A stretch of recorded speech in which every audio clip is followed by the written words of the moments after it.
Paul Mansa Guilavogui, militaire en service au camp de Kankan à l'époque des faits, a officieusement rejoint celui dénommé Koundara, une unité de la garde présidentielle ayant pour commandant le surnommé Begré, son ami.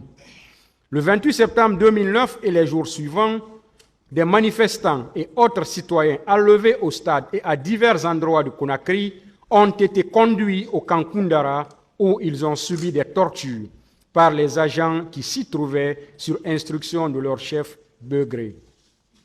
Ces tortures consistaient à l'exposition des victimes au soleil, avec pour obligation de le fixer sous peine de flagellation, en leur superposition les unes sur les autres pendant des heures, en des privations de nourriture et en des flagellations quotidiennes à l'aube et au coucher. Le sergent Paul Mansa Guilavogui reconnaît que ces actes de torture ont effectivement été commis au camp Koundara, sur instruction de Begré, et précise n'avoir pas participé à ces actes.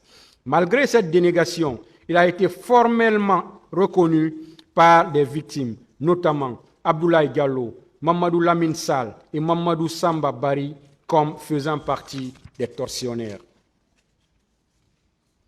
Au demeurant, ces tortures étant commises de façon généralisée ou méthodiquement préparées et exécutées sur une population civile par des militaires du camp Koundara où ils se trouvaient, engage ainsi la responsabilité de tous les agents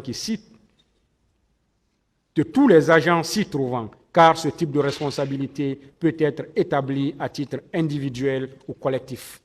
Il y a lieu dès lors de déclarer Paul Mansa Guilavogui coupable de crimes contre l'humanité pour torture. Pour la répression, condamne sergent-chef Paul Mansa Guilavogui à 10 ans d'emprisonnement.